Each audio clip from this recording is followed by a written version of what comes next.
আপুনি যদি asthmatic patient বা আপুনি হাঁপানি ৰোগত ভুগি আছে বা আপোনাৰ পৰিয়ালৰ কোনো ব্যক্তি এই সমস্যাত ভুগি আছে তেতিয়াহ'লে নিয়মীয়া যোগাভ্যাসৰ জৰিয়তে ইয়াৰ পৰা আপুনি পৰিত্ৰাণ পাব পাৰে কিয়নো যদি আপুনি আসন কৰে প্ৰাণায়াম কৰে তেতিয়া কি হয় আমাৰ লাংখৰ পৰা সেই বেয়া বীজাণুবিলাক উলিয়াই দিয়াত সহায় কৰে তাৰোপৰি নিয়মীয়া যোগাভ্যাসৰ ফলত আপোনাৰ ষ্ট্ৰেছ কমে ষ্ট্ৰেছ আৰু এজমেটিৰ এটা সম্পৰ্ক আছে যদি আপোনাৰ ষ্ট্ৰেছ বাঢ়ি যায় তেতিয়াও আপোনাৰ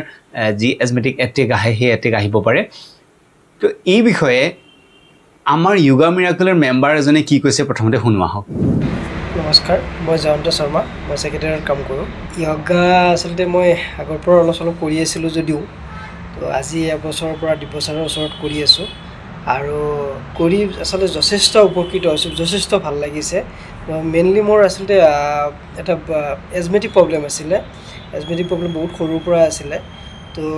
মাজে মাজে মানে সেইটো হয় মোৰ বাইক চাইক চলালে প্ৰব্লেম পাওঁ এতিয়া যেতিয়াৰ পৰা মই য়োগা মানে প্ৰায় ৰেগুলাৰলি কৰিব ল'লোঁ তেতিয়াৰ পৰা যথেষ্ট মানে এইটো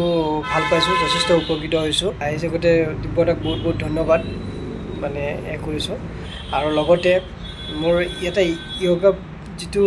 মেডিটেশ্যন এটা দিছিলে মানে সেয়া কৰিছে ক্ৰুজ এটা তো সেইটোৰ পৰা মানে মেডিটেশ্যন কৰাৰ পৰা মোৰ যিটো মানে মানসিক এটা টেনশ্যন বহুত টেনশ্যনত ভুগি আছিলোঁ বহুত দিনৰ পৰা এতিয়াও আছে যদিও মানে সেই মানে হেৰিটো নাপাওঁ এতিয়া বহুতখিনি মানে বহুত মানে ভাল লাগিছে নিজকে মানে কি ক'ম বহুত মানে এটা হেৰি সুখ অনুভৱ কৰোঁ ভাল লাগিছে বহুত বহুত ধন্যবাদ দীপ ছাৰ বহুত বহুত ধন্যবাদ বহুত ভাল লাগিছে আপোনাক থেংক ইউ য়োগা মিৰেকল আপুনিও যদি ভাবে যে আপোনাৰ এজমা নহওক বা আপোনাৰ হৈ আছে তাৰ পৰা পৰিত্ৰাণ পাব বিচাৰে আৰু যোগাভ্যাসৰ জৰিয়তে আপুনি পৰিত্ৰাণ পাব বিচাৰে আজিৰ পৰা আপুনি নিয়মীয়া যোগাভ্যাস আৰম্ভ কৰক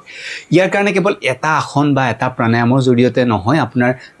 যি সম্পূৰ্ণ যোগাভ্যাস সূক্ষ্ম ব্যায়াম আসন প্ৰাণায়াম মেডিটেশ্যন এই গোটেইখিনি যদি আপুনি পুংখানুপুংখভাৱে কৰিব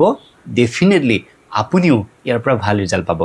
তো সেয়ে আজিৰ পৰাই আপুনি আৰম্ভ কৰক আপোনাৰ ওচৰত যদি কোনোবা যোগ শিক্ষক আছে তেওঁলোকক কওক নহ'লে আমাৰ লগত আপুনি কৰিব পাৰে